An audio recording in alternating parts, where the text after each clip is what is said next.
आपको समाज सेवा के क्षेत्र में आने की प्रेरणा कहाँ से मिली? देखिए, एक कहावत है लाल के पाँव पाला में दिख जाते हैं। जी। मेरे पापा बहुत बड़े पत्रकार थे जी। और वो उस पत्रकार से ज़्यादा सोशल वर्क बहुत करते थे। हुँ। कई बार ऐसा होता था कि पापा से हम लोग पूछते थे कि ये पापा आप पहने थे, कहाँ चले गए थे? पापा बताते थे, "अरे! वो एक गरीब था, उसको देख कर आ गए।"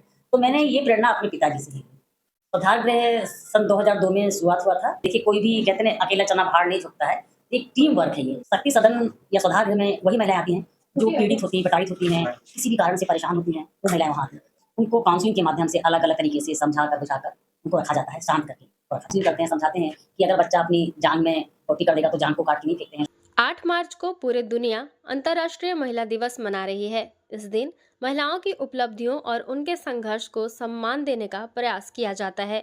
आज हम आपको मिलवाते हैं एक ऐसी महिला से जिन्होंने अपने जीवन को समाज सेवा के लिए समर्पित कर दिया है। हम बात कर रहे हैं सुधार गृह की संचालिका मीरा शुक्ला की, जो बेसहारा और पीड़ित महिलाओं के लिए सहारा बनकर काम कर रही हैं। समाज में कई ऐसी महिलाएं होती हैं जो किसी न किसी कारण से अपने परिवार और समाज से अलग हो जाती हैं। ऐसे ही महिलाओं के लिए सुधार गृह आश्रय और नई उम्मीद का स्थान बनता है और इस आश्रय को संभालने का जिम्मा उठा रखा है समाज सेवी मीरा शुक्ला ने वर्षों से समाज सेवा के क्षेत्र में काम करते हुए कई जरूरतमंद महिलाओं को सहारा दिया है। सुधार गृह के माध्यम से वे महिलाओं को न सिर्फ रहने की सुविधा देती हैं, बल्कि उन्हें आत्मनिर्भर बनने के लिए भी प्रेरित करती हैं। उनका मानना है कि हर महिला को सम्मान और सुरक्षित जीवन जीने का अधिकार है। महिला दिवस के अवसर पर मीरा शुक्ला जैसी महिलाएं समाज को यह संदेश देती हैं कि अगर दृढ़ संकल्प हो तो समाज में नकारात्मक बदलाव लाया जा सकता है। उनका यह प्रयास कई महिलाओं के लिए नई उम्मीद की किरण बन रहा है। मीरा मैडम, आपका हमारे चैनल में स्वागत है। धन्यवाद मनीषा जी।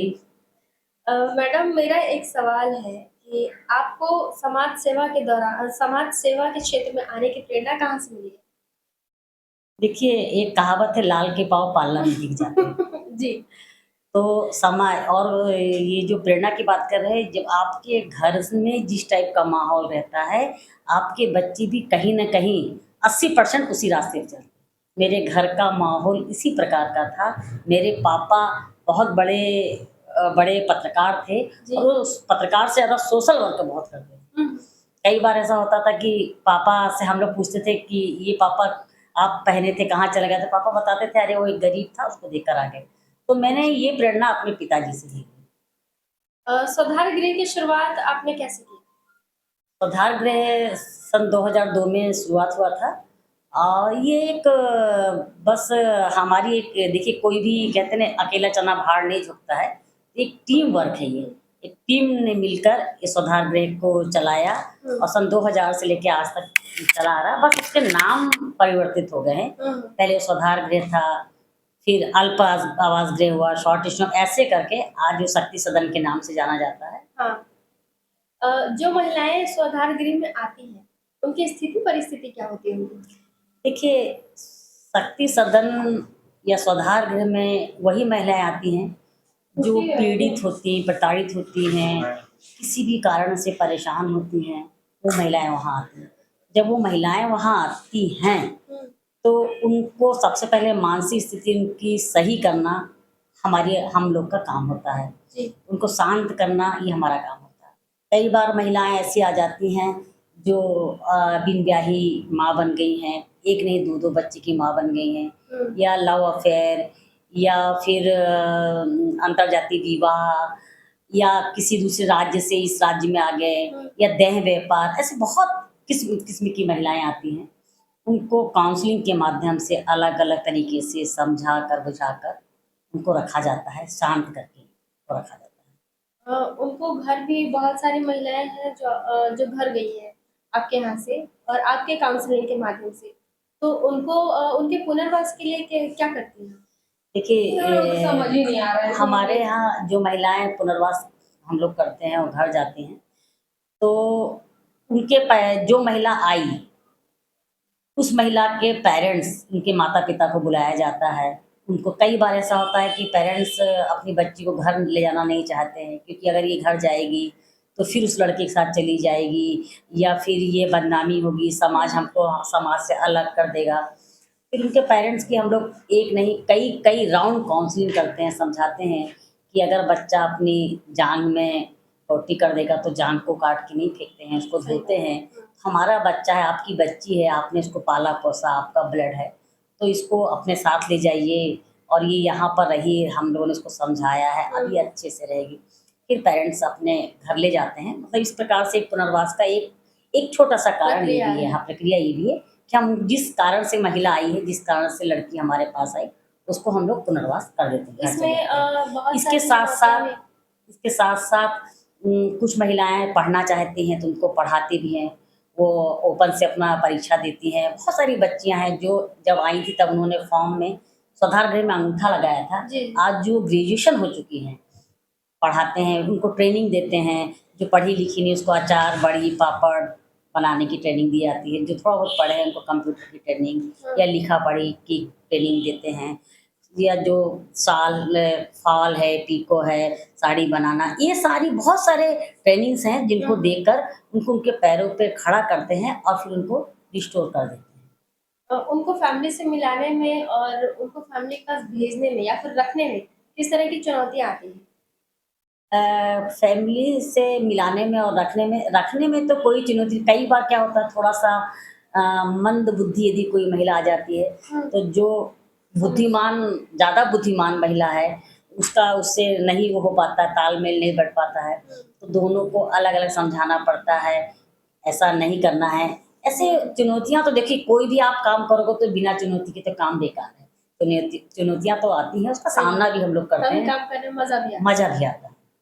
कल महिला दिवस है और महिला दिवस के अवसर पे आप महिलाओं और लड़कियों को क्या संदेश देना चाहेंगे? उनको क्या समझाना चाहेंगे? अभी पहले सबसे पहले तो अंतर्राष्ट्रीय महिला दिवस पर सभी महिलाओं को हार्दिक शुभकामनाएँ और बहुत सारी बधाई। महिला आज का जो युग है, ये बहुत फ़ास्ट चल रहा है, बहुत तेज़ी से भाग रहा है। तो महिलाएँ यदि अपनी दूरी मोबाइल से थोड़ा दूरी बना के चलेंगी, तो शायद परिवार बिखरने से बचेगा। अभी ज़्यादातर मामले इसी प्रकार आते हैं कि बच्ची कहीं जा रही है, बच्चा कहाँ जा रहा है, पति कहाँ जा रहा है, पत्नी अपने मोबाइल में लगी। खाना अगर गृहिणी है, तो कैसे-तैसे खाना बनाना, फिर मोबाइल लेके बैठ जाना। मतलब अगर उनका व्यू देखा जाए मोबाइल में, तो पता चलता है कि महिला दिन भर में 3-3 घंटे एक दिन में मोबाइल में लगी रहती सही है। बात है। तो वो थोड़ा-सा अगर थोड़ा दूरी बना लें, मतलब पॉज़िटिव, आप अगर मोबाइल भी देख रहे हैं, उसमें पॉज़िटिव देखो, कुछ सीखने वाली चीज़ देखो, समझने वाली चीज़ देखो, वो ना देख कर रील देखना और ये फ़ेसबुक या मतलब एक्स-वाई-ज़ेड में वो नहीं कर रही हूँ, पर पॉज़िटिव वे में यदि मोबाइल को लिया जाए तो वो है, और सकारात्मक साइड में चला जाए, तो ज़्यादा अच्छा है, और नहीं तो मोबाइल। मुझे लगता है कि महिलाओं को जो अभी नए नए जनरेशन है, नए पीढ़ियाँ हैं, इस पीढ़ी में जो माँ-बाप हैं, उनको अपने सास-ससुर से वो रखना चाहिए मेल-मिलाप क्योंकि उनके बच्चों को उनकी ज़रूरत होती है। अगर वो साथ में रहेंगे तो बच्चे अच्छे साइड जाएँगे। मेरा ऐसा लगता है, मेरा ऐसा मानना है। तो इस पे आप क्या कहेंगे? आजकल पता नहीं क्या हो गया है, मतलब हम लोग इसको बहुत बारीकी से इस चीज़ को देख रहे हैं हुँ, कि लड़कियां जितनी शादी करके जा रही हैं, या जितनी इस युग की इस पीढ़ी की बच्चियां हैं, उनको लगता है हम और हमारे दो भी नहीं, हमारा एक पति। पति पति और अपने अलावा वो दुनिया में किसी को नहीं देखती हैं कि वो सास-ससुर है या जेठ है या कोई भी। सिर्फ़ हम कहीं भी जाएँ, हमारे सास-ससुर हमें कुछ ना रोके-टोकें, ना हमें कपड़ों के लिए टोके कि ऐसे कपड़े नहीं पहनना, या हमें यहाँ-वहाँ जाने के लिए टोके। हम स्वतंत्र हैं, स्वतंत्र होके, और उसका नुकसान भी होता है, कई बार उठाना पड़ता है। आप देखी होंगी बहुत सारे कांड रहते हैं कि दोनों पति-पत्नी जा रहे थे रास्ते में तो ऐसा हो गया, ऐसा हो गया। हाँ, बहुत सारी नेगेटिविटी भी बहुत सारी आती है। इसलिए सारे परिवार, जो संयुक्त परिवार होता ना, पहले के ज़माने में आपको याद होगा संयुक्त परिवार में जो बच्चे पलते थे, वो बच्चे कितने अच्छे निकलते थे। और आज जो बच्चे ये अकेले माँ-बाप पाल रहे हैं, उनके बच्चे देखिए, मैंने कल एक बच्चे से मेरी मुलाकात हुई, वो बच्चा 5 साल का हो गया और वो बोल नहीं पा रहा था। मैंने क्योंकि पूछा क्यों नहीं बोल पा रहा है? बोले कि मैं डॉक्टर हूँ और मेरे हस्बैंड भी डॉक्टर हैं, और बच्चा बाई के पास रहता था, बाई दिन भर काम करती थी, बच्चे से उतनी बात नहीं करते थे, इस कारण बच्चा बोलना ही नहीं जबकि वो सीखा। दादा दादी के साथ रहता तो बहुत तो बहुत अच्छा बोलता है। तो ये एक उदाहरण है। तो हमें संयुक्त परिवार के साथ, संयुक्त परिवार तो अब रह ही नहीं गया है, पर फिर भी बच्चों को परिवार के बारे में बताना, समझाना और परिवार से मिलाना, उसके महत्व को समझाना, ये महिला की प्रथम काम। आप आपकी एक और पहचान है माँ के रूप में, जो शहर में है आप मीरा माँ के रूप में जानी जाती हैं। तो आपको इस माँ के रूप में समाज को क्या संदेश देना चाहिए? अब माँ के रूप में समाज को क्या समाज एक यदि सबको बांध के चले, जात पात धर्म सभी को लेकर चलें, तो हम शायद एक रूपता से और छोटी छोटी बातों को ना झगड़ा करें, छोटी छोटी बातों को इस कान से सुन के इस कान से निकाल दें। कभी किसी की कोई बुराई भी कर रहा है तो हमें उसको ध्यान नहीं देना है, अच्छाई, हर व्यक्ति की अच्छाई को ध्यान देना है, उसकी बुराई पर ध्यान नहीं देना है। अगर समाज ऐसा करे, कहते ना यदि हम बदलेंगे युग बदलेगा। तो हम जो परिवर्तन दूसरों से चाहते हैं वो परिवर्तन हम अपने आप में खुद में लाएंगे तो परिवर्तन दिखाई देगा। धन्यवाद हमारे परिवर्तन न्यूज़ चैनल में थैंक समय यू देने के मनीषा जी, लिए। Thank you.